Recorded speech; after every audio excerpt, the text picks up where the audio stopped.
دا ذاکر نایک چې دی هغه ډاکټر دی.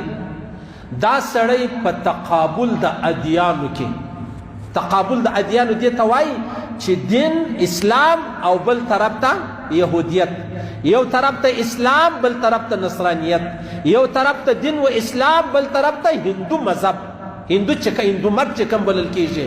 په دې کې ډېر زوروره مطالعه کړې ده. یعنی دا سړی یو ورځ راولاړ شو په امریکا کې یو پروګرام وکړي، دا تقریبا زما خیال د 2000 خبره ده. په 2000 کې برای راست مناظره چې د هغه وکړله د عیسایانو سره پر قرآن باندې، پر اسلام باندې، یعنی د مناظره وګټله 40,000 کسان ځای پر ځای مسلمانان شو. 40,000 کسان ځای پر ځای مسلمانان شو. بیا راولاړ شو تصور د خدای چې الله واحد لا شریک ذات د هندوانو سره بیا په دې کې مناظره وکړله. یعنی 2 منټه تېر شوی نه و چې د هندوانو هغه مشر چې کوم و هغه پړ سلو، هغه په د خپله مناظره کې ماته وخوړله. بیا راولاړ سلو بایبل او قرآن د ساینس په رڼا کې بیا مناظره وکړله. هغه د عیسایانو سره مناظره په ډېر ښه انداز باندې وګټله. د الجزیرې دا رپورټ دی، وایي د 2014 تر 2020 پورې 11 لکه کسان چې دي هغه مسلمانان کړي دي. 11 لکه کسان، 11 لکه هندوان، عیسایان، یهود، نصارا، دا چې شوي دي دا مسلمانان شوي دي. بس ما ته دا راپېښ شه د یاره دا سړی دیوبندی نه دی، دا سړی د امام صاحب پر مذهب نه دی، نو لحاظه زه دا شی نه خوښوم. دا څونه د تباهۍ خبره ده یاره.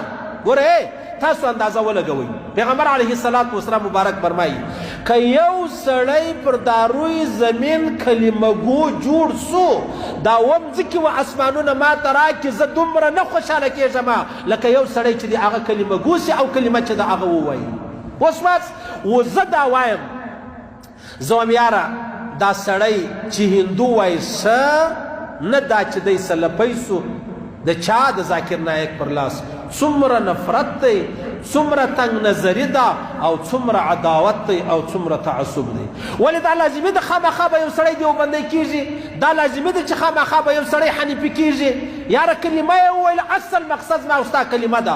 هغه ځان ته بله خبره ده، څوک پر یوه مذهب وي، څوک پر بل مذهب وي، څوک پر اهل حدیثو باندې مطلب پر لاره باندې حدیثو پر لار روان وي، څوک مطلب ده د امامانو پر لار باندې روان وي. نو ضروري ده ما او تا نن دې ته وتړل سو. زه دا وایم نعوذ بالله، یا ته دا وایه چې یاره دا سړی هندو شو نه دا چې دی سلفی سو. زما استاد سلفیانو سره دونه لویه بدي ده.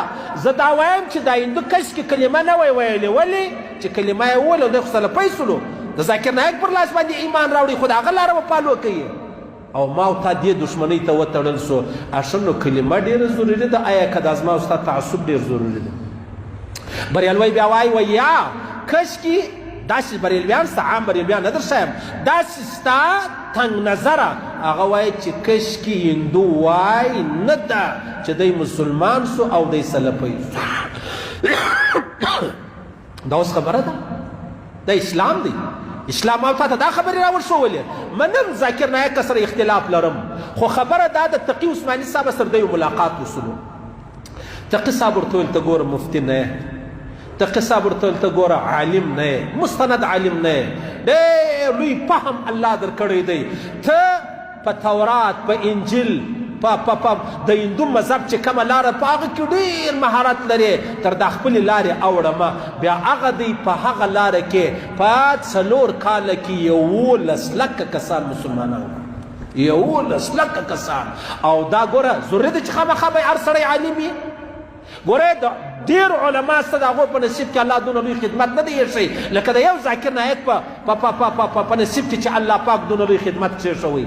زه به دا نه منم. ولې به نه منم؟ څنګه به نه منم؟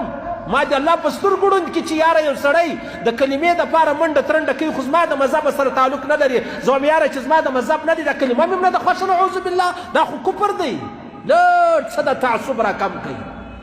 صحیح سلو دې ته مناظره وایي. دا موږ چې عرض چیلنجونه سره کوو، ستا سره زه مناظره کوم، راسه زه تا ته چیلنج در کوم. سړیه که ته ماته ورچیز چیلنج راکوې، زه هم دیوبنده یم، ته هم دیوبنده یې، ته هم بریالوی یې، دا بل هم بریالوی دی، دا یو هم غیر مقلد دی، دا بل هم غیر مقلد دی. ته چیلنجونه پر چیز سره ورکوئ. چیلنج دا ښه خوند کوي چې ذاکر نایک یې وایي هندو ته ورکړي.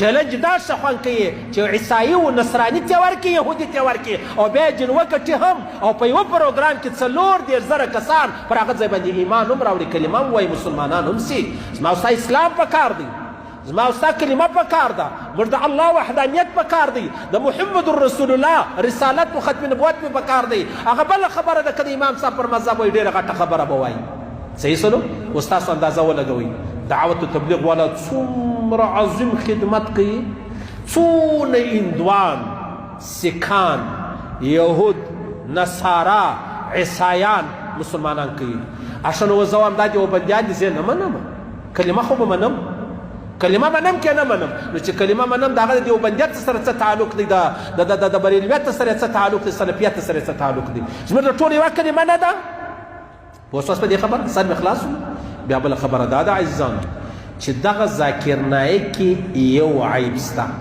یو عیب دا پکې سته چې زه هم دیوبندی نه دی او بریلوی وایي بریلوی نه دی دغه یو عیب پکې سته صحیح سلو دا ضروري عیب نه دی